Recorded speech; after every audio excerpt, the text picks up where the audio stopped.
자, 성경을 읽으면서 우리는 모든 말씀에 은혜를 받고 은혜 받는 게 또 당연한 일입니다. 하지만 이상하게도 이렇게 은혜가 되면서도 어떤 말씀들은 조금 이렇게 좀 찜찜한 느낌이 드는 본문들이 가끔씩 있죠. 자, 그 중에 오늘 본문도 아마 그 중에 하나가 아닐까 싶습니다. 왠지 좀 뭐라 그럴까요? 이걸 보고 났었을 때 좀 마음이 이렇게 좀 하나님은 어떤 분인지 헷갈릴 때가 있습니다.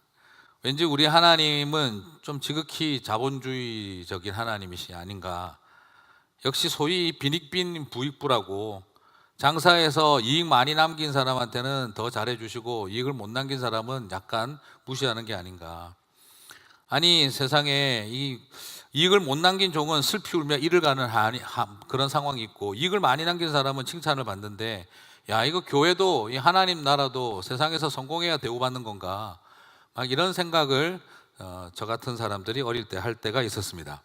자, 역시 본문을 보면서 저는 좀 잘 이해가 안 갔습니다. 솔직히 왜 이럴 수가 있을까? 한 달란트 받은 종이 무슨 죄가 있는가? 아니 누구는 이익을 안 남기고 싶어서 안 남기나?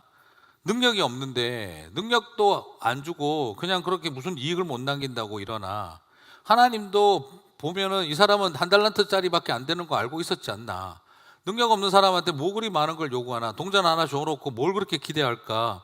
진짜 돈 없고 능력 없는 것도 서러운데 열매 없다고 악하고 게으르고 무익한 종이라고 슬피 울며 이를 갈게 만들면 이건 너무한 거 아닌가? 뭐 이런 생각들이 머릿속에서 뺑뺑뺑뺑 돌았던 적이 있습니다. 저만 그런 것 같다는 생각이 지금 드는데요. 왜 저런 생각을 하고 살지? 이런 생각을 하는 듯한 느낌이 드는데요. 그럼 여기서 우리가 질문을 던져야 됩니다. 정말 하나님은 이익을 남기는 사람을 좋아하시는 걸까요? 성공하고 대박난 사람을 하나님은 더 귀하게 여기는 걸까요? 우리가 아는 하나님은 능력 없어서 별로 열매가 없으면 악하고 무익한 종이라고 취급하시는 분은 아니신데, 그러면 오늘 이 비유의 의도는 뭘까요? 오늘 이 본문을 말씀하시는 주님은 소위 말해서 이 땅에서 이익을 많이 남기고 성공적인 삶을 살아가는 사람들만 어여삐 여긴다라고 하는 그런 내용이 아닙니다. 만약 그렇다고 한다면 이건 굉장히 슬픈 이야기고 우리로 하여금 굉장히 부담스러운 내용이 되겠죠. 우리가 아는 것처럼 하나님은 그런 분이 아니십니다. 그렇다면 오늘 이 본문의 의도는 뭐겠습니까? 오늘 이 본문의 의도를 더 정확하게 이해하려고 한다면 저는 이런 질문을 던져야 한다고 생각을 해봅니다. 여러분, 만약 5달란트와 2달란트를 가진 종이 장사하다가 그 돈을 다 털어먹고 뱅크럽시 나서 거기다가 빚까지 5달란트, 2달란트 덤으로 쓰고 들고 왔으면 어떻게 했을까요? 만약 이 5달란트 가진 종이 5달란트 남긴 게 아니라 원금 다 날려서 디폴트 상태로 들어가 버리고, 그리고 5달란트 빚을 더 져가지고 들고 왔으면, 그러면 만약 하나님은 어떻게 아버지는 주인을 하셨을까요? 만약 이익을 남기는 것이 목적인 주인이라고 한다면 내가 사람을 잘못 본 거야, 이게 다 내 잘못이지 하면서 악하고 게으른 종이라고 여기실까요? 그렇게 하셨겠죠, 그죠? 만약에 돈을 이익을 중요하게 여기는 분이라면. 그러면 한 달란트 그대로 들고 온 애를 보면서 그래, 기대는 미치지 못해도 그래도 본전은 쳤다, 그리고 받아주시는 걸까요? 여러분, 이 질문을 가슴에 한번 던져보신다면 하나님의 의도를 다시 한번 기억할 수 있으리라고 생각해 봅니다. 정말 우리 주님은 이익을 남기는 게 궁극적인 목적을 가진 분이 아닙니다. 오히려 하나님의 목적, 주인의 목적은 대박나라, 성공해라, 이익을 많이 남겨와라가 목적이 아니라 이것을 가지고 장사하라는 거예요. 자, 누가복음 19장 13절을 같이 한번 읽어보도록 하겠습니다. 누가복음 19장 13절 같이 읽겠습니다. 그 종 열을 불러 은화 10문화를 주며 이르되 내가 돌아올 때까지 장사하라 하니라. 오늘 주인의 목적은 내가 돌아올 때까지 이것을 가지고 occupy 하라, 장사하라는 데 목적이 있습니다. 이익을 남겨라, 그것을 그리고 성공하고 대박을 일으켜서 재산을 2배로 늘려놔라 하는 이런 의도를 가지고 있는 게 아닙니다. 평생을 노예로 살아온 애들이 5달란트 가지고 얼마나 잘해 보겠습니까? 비즈니스도 해본 사람이 잘하는 거고 고기도 먹어본 사람이 잘 먹는 거고, 저처럼 말입니다. 그런데 어느 날 평생이라고는 비즈니스 안 해본 종들한테 5달란트 어느 날 덜렁 준다고 그게 무슨 대박이 나겠습니까? 여기에 그런 노예에게 돈을 맡길 때 큰 대단한 이익을 기대하고 하신 말씀이 아니라 목적은 사용하라는 데 있는 겁니다. 목사님, 장사라는 말 자체가 이익 남기라는 말 아닙니까?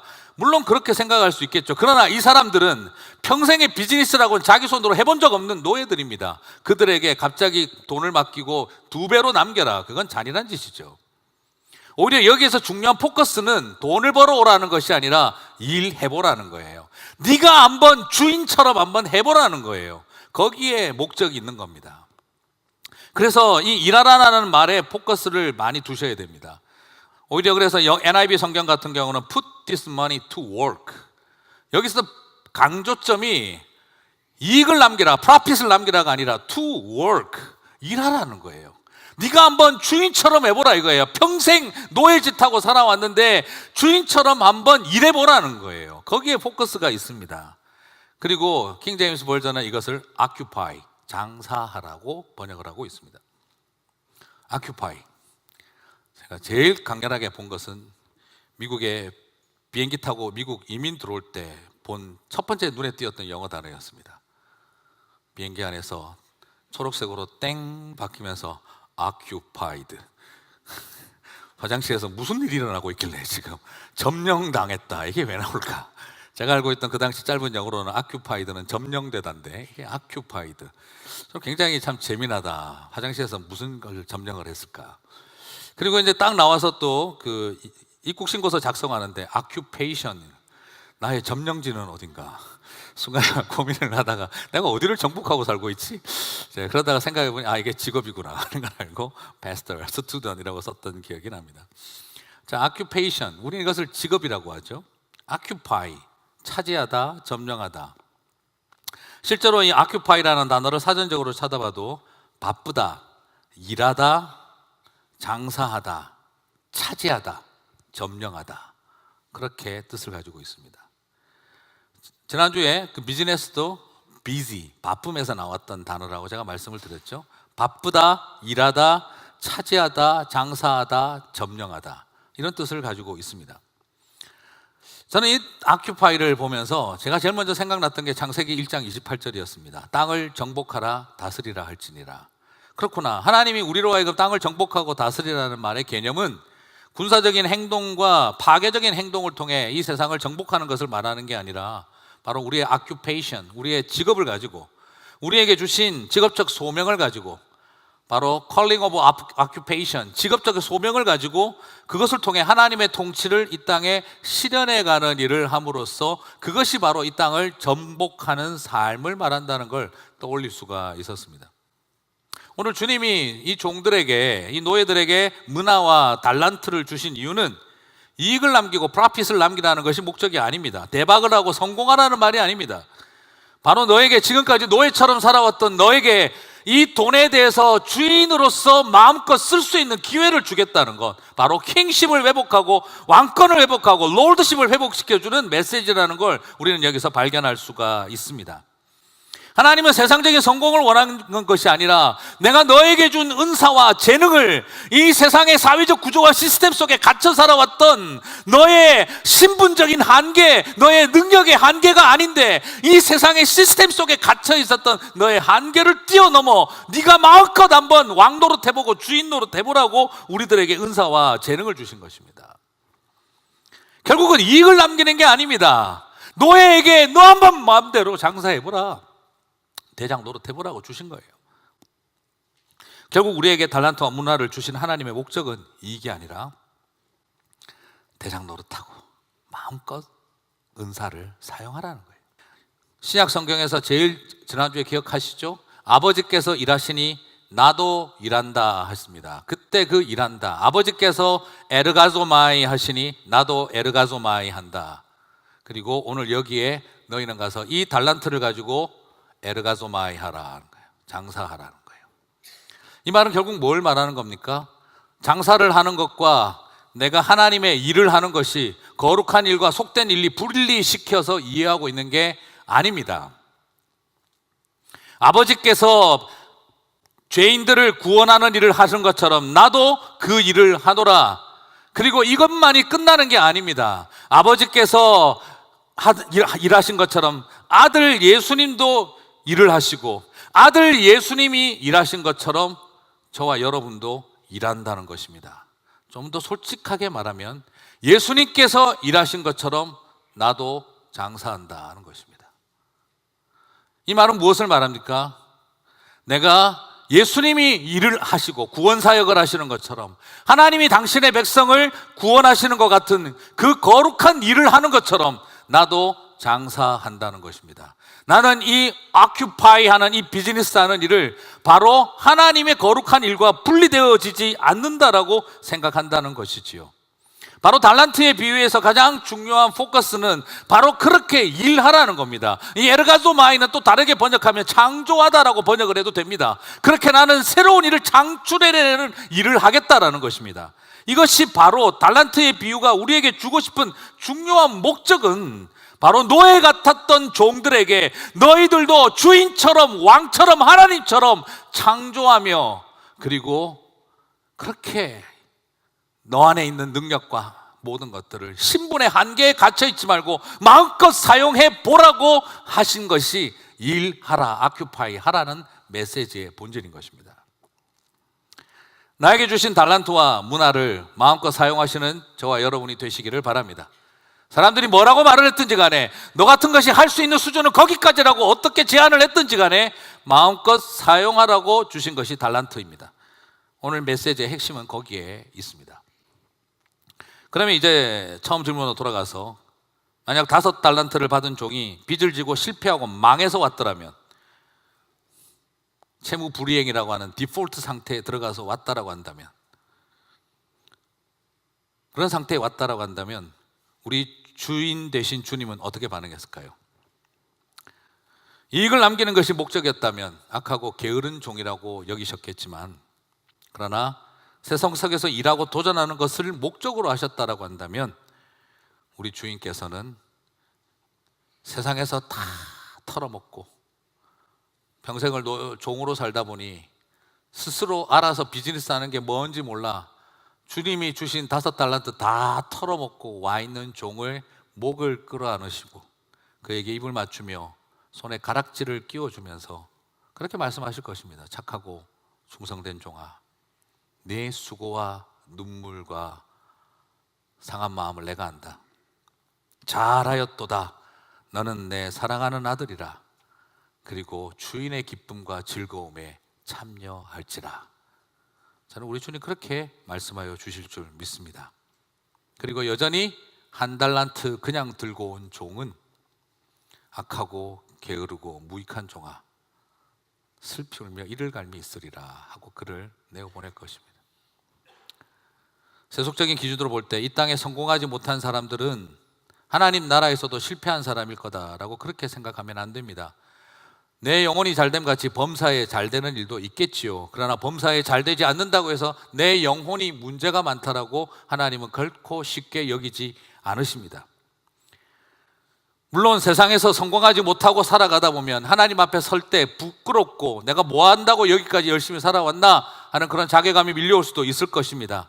그러나 그래서 하나님 앞에 나아갈 때 하나님 나는 세상에서 주님이 그처럼 달란트를 주셨는데 성공적으로 살지 못했습니다. 이 모양 이 꼴입니다. 주님 앞에 부끄럽기 그지없습니다 라고 그렇게 나아갈 때라도 우리 주님은 저와 여러분에게 오셔서 착하고 충성된 종아 주인의 즐거움에 참여할지라 라고 저와 여러분을 끌어안아 주실 줄 믿습니다. 여러분, 저는 그렇게 생각해 봅니다. 하나님 원하시는 방법으로 하면 도전하고 순종하면 항상 성공해야 되는 걸까요?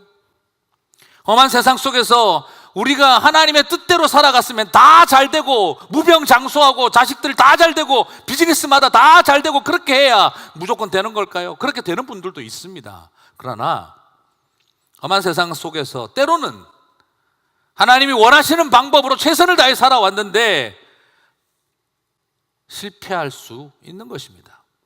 그러나 그 실패를 아름답다라고 여기고 고백할 수 있는 것, 그게 우리에게 주시는 힘이고 위로라고 믿습니다. 여러분, 우리 그런 간증하면 안 될까요?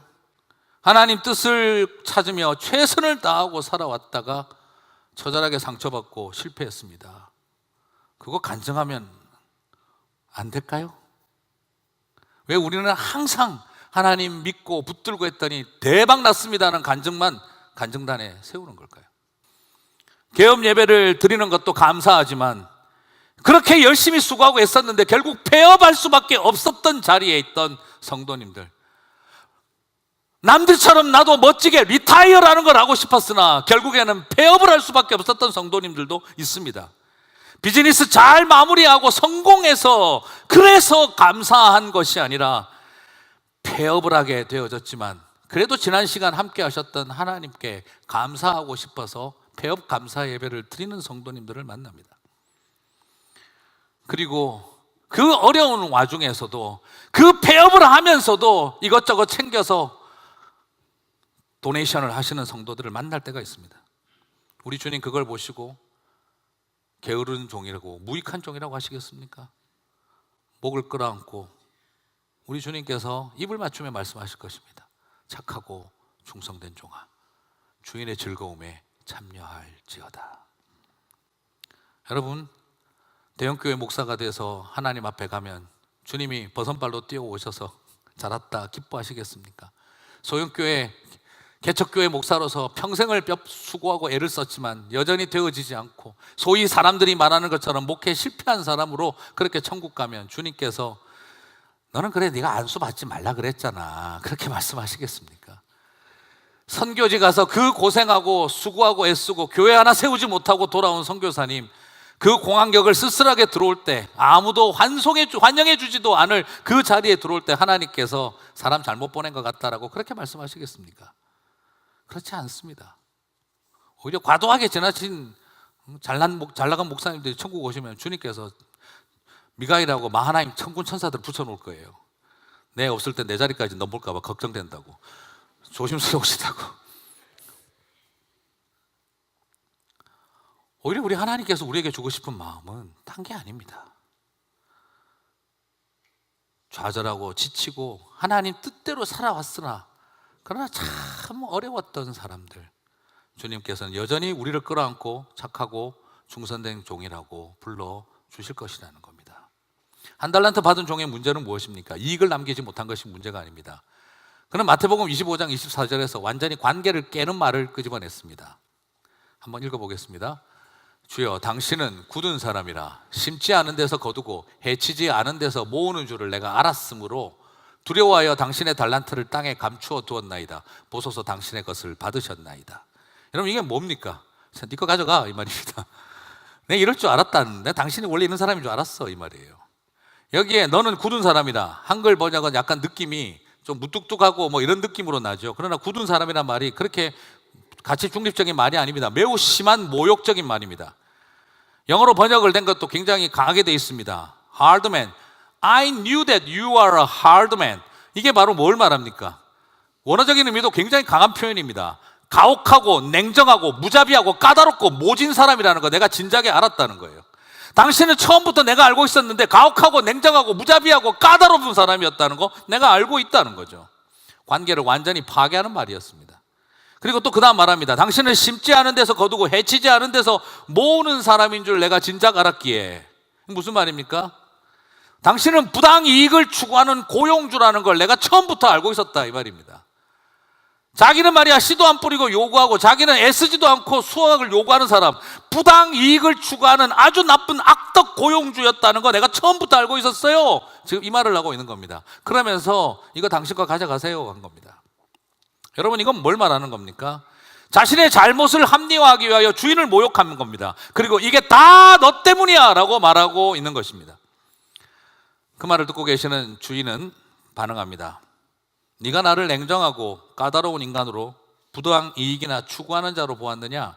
좋다. 그렇다면 네가 나를 이해한 모습 그대로 내가 너를 대하마. 그럼 이익이나 추구하는 자로 봤다면 은행에 맡겨놓고 이자라도 받아놓지 왜 그랬냐? 하는 반응으로 나옵니다.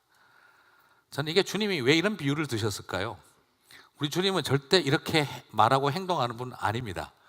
근데 한번 이 비유로 당신의 속내를 살짝 보여준 거예요. 내 지금 진짜 가끔씩 너네들을 쳐다보고 있으면 니네들 말한 그대로 해주고 싶다. 그래, 내가 부당이익이나 추구하고 그런 존재로 봤다 이거지. 그러면 은행에도 맡겨놓고 이자나 갖고 오지. 왜 그랬냐? 주님이 이런 말을 직접 하신 게 아니라 남 이야기처럼 하고 계신 거죠. 여러분, 주님이 실제로 이런 분 아니에요. 얼마나 열받았으면 이런 말까지 살짝 남 이야기처럼 하시겠습니까?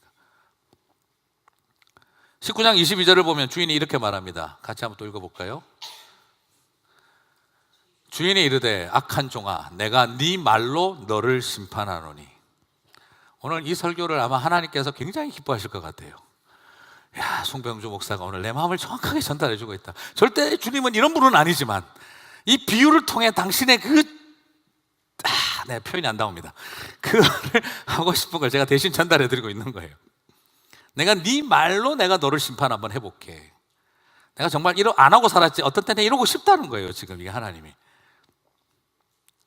그가 이익을 남기지 못해서가 아니었습니다. 무엇 때문입니까? 행위가 문제가 있는 것도 아닙니다. 무엇 때문입니까? 말 때문입니다. 죄송합니다. 한마디 했으면 됐을걸. 당신이 근본적으로 글러먹은 주인이었기 때문이라고 몰아가고 있는 것이죠. 그리고 하나님과 관계를 깨버린 거예요. 하나님, 내가 알고 있는 그대로 나를 대하십니다. 하나님, 그러므로 성도는 하나님을 바로 알아야 되고 바로 고백해야 됩니다. 하나님을 바로 알고 바로 고백해야 됩니다. 여러분, 하나님은 맨날 벌 주시는 분으로 알고 계시는 분도 있어요. 하나님은 항상 나를 벌 주시는 분이다 그렇게 알고 있으면은요, 오늘 나오다가 교통딱지 먹어도 또 치신다 주님이 이렇게 받아 해석을 하십니다. 하나님은 항상 사랑의 하나님이고 용서의 하나님이라고 믿고 있는 분들은 육신의 질병이 생겨도 다 하나님의 은혜고 감사하고 찬양이라고 그것을 바꿔놓습니다. 항상 하나님이 치는 분이라고 생각하면 뭐 하나만 안 돼도 이게 다 벌 주고 있는 거라고 굳게 믿어버립니다.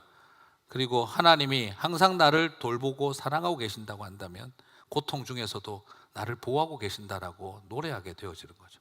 사람은 자기가 알고 있는 대로 하나님을 만납니다. 하나님이 원래 그래서 그런 것이 아닙니다. 이처럼 주님은 다른 종들이 얻은 이익을 보고 계신 게 아니라 그들이 맡겨준 달란트를 사용했는지 여부를 보고 계셨습니다.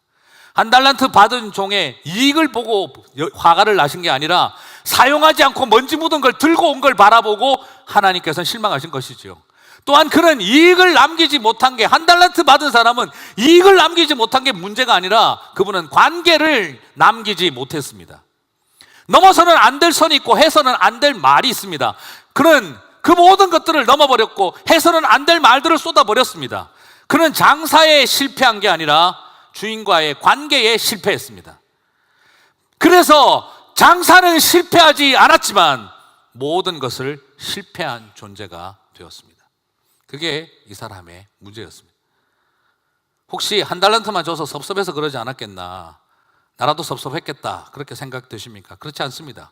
여러 번 제가 이걸 말씀드려서 기억하실 것입니다. 한 달란트가 돈이 얼마입니까? 6,200데나리온입니다. 1데나리온이 얼마입니까? 자유인 노동자들의 하루 일당입니다. 그러면 노예 출신인 종이 자유인 노동자들이 20년을 10원도 안 쓰고 모아야 한 달란트 손에 만질 수 있습니다. 그러면 노예 출신이 평생 일해도 손에 만져볼 수 없는 돈이 한 달란트입니다. 우리가 생각할 때 이상하다 동전하니 맨날 이러니까 이게 달란트가 동전 하나인 줄 알고 계신데요, 그게 쿼러가 아니에요. 이게 지금 손에 만질 수 없는 돈이다 이 말입니다. 평생 만질 수 없는 돈을 줬는데 지금 섭섭하다는 말을 할 수가 없다 이 말이에요. 무엇을 뜻합니까? 마음에 손바닥에 구멍이 나 있으면 뭘 줘도 안 됩니다. 지금 이 사람은 한 달란트가 적어서 문제가 아니라 욕망의 마음의 손바닥이 욕망으로 구멍이 나 있기 때문에 받아봐야 고마운 거 모르고 잘해줘봐야 감사할 줄 모르는 사람이 돼버린 겁니다. 항상 비교하고 항상 원망합니다. 그래서 한 달란트를 받고도 주인을 모독하고 있는 거예요. 한 달란트를 받아놓고도 주인을 모독하고 있는 거예요. 분자가 적어서 문제가 되지 않습니다. 문제는 분모가 무제한 욕망으로 자리 잡고 있기 때문입니다. 내 마음의 분모가 무제한 욕망으로 존재하는 한은 하늘을 줘도 분자가 채워지지 않습니다. 여러분, 오늘 이 말씀과 메시지를 정리하면서 여러분 달란트를 사용하시게 되기를 바랍니다. 여러분의 성공을 요구하고 계시지 않습니다. 이익을 요구하지 않습니다. 시도하고 실패를 각오하고 사용하고 두려워하지 말고 나아가라는 것입니다. 종이 나가서 실패하는 거, 사업이라고 한 번도 안 해본 사람이 나가서 실패하는 거 당연한 일인 거예요. 주님은 그것을 바라보고 우리들에게 맡기고 있습니다. 그리고 오늘 이 이야기는 종말론적 하나님 나라의 이야기입니다. 주인이 다시 오십니다. 그때 주님이 뭘 보는 겁니까? 종교생활을 얼마나 열심히 했느냐를 보고 있는 게 아니라 그 돈을 가지고 네 일터에서 얼마나 왕같은 제사장으로 살았느냐를 보는 겁니다. 그 말은 꼭 사장님 되라는 말이 아닙니다. 사장님도 노예처럼 사는 사람이 있고 점원도 왕같은 제사장으로 살 수 있습니다. 문제는 나의 직급에 달려 있는 게 아니라 우리의 태도에 달려 있습니다. 주님은 우리들에게 아큐파이 하라고 했습니다. 세상 끝나는 그날까지 우리가 열심히 해야 하는 것은 종교적인 범주 안에서 최선을 다하고 살아가는 삶이 아니라 바로 우리의 삶의 일터에서 아큐파이 하며 살아가는 왕같은 제사장으로 살아가는 삶을 말하는 것입니다. 실패를 두려워하지 않고 주님 오시는 날까지 우리에게 받은 사명을 마음껏 던져보자. 그거 쉬운 말 아니라는 거 저 알고 있습니다. 저 개인적으로도 뭔가 망하는 것에 대한 트라우마가 제가 굉장히 큰 사람입니다. 가끔 어떤 분들이 저한테 와서 목사님은 비즈니스 하셔도 잘하셨을 것 같아요. 칭찬이라고 믿고 있습니다. 근데 솔직히 제 마음은 어떠냐 그러면요, 목사님 비즈니스 참 잘하셨을 것 같아요. 전 비즈니스 죽어도 못합니다. 저는 정말 자신 없는 게 사업하는 거. 왜냐하면 제 안에 실패에 대한 트라우마가 굉장히 크기 때문에. 하나님 뜻대로 살다가 망하는 거, 그것도 영광스러운 일이지. 설교는 그렇게 하고 있지만 마음속 깊은 곳에 두려움이 있는 것을 발견합니다. 그만큼 망하는 게 무섭다는 걸 너무 잘 알고 있습니다. 사랑하는 성도 여러분, 하지만 그래도 나에게 주신 고민과 나에게 주신 하나님의 마음과 나에게 주신 하나님의 은사와 나에게 주신 하나님의 것들을 가슴에 쥐고 그래서 하나님 한번 연약하지만 몸부림쳐보고 싶습니다. 오늘 주님 우리에게 말씀하셨지 않습니까? 가서 어큐파이 하라. 5달란트 받은 종에 대한 묘사가 독특합니다. 이것만 읽고 마치겠습니다. 마태복음 25장 16절 읽겠습니다. 5달란트 받은 자는 바로 가서 그것으로 장사하여 또 5달란트를 남기고. 사랑하는 성도 여러분, 5달란트를 남기고를 쳐다보지 마십시오. 그것으로 장사하여도 쳐다보지 마십시오. 오늘 주목하고 싶은 것은 바로 가서입니다. 그 5달란트 받은 종의 첫 번째 반응은 받자 말자 바로 가서. 영어 성경은 여기 바로 즉시라는 표현이 번역이 안 되어 있습니다. 오히려 원어 성경과 한글 번역은 여기에 들어 있습니다. Immediately, 즉시로 가서.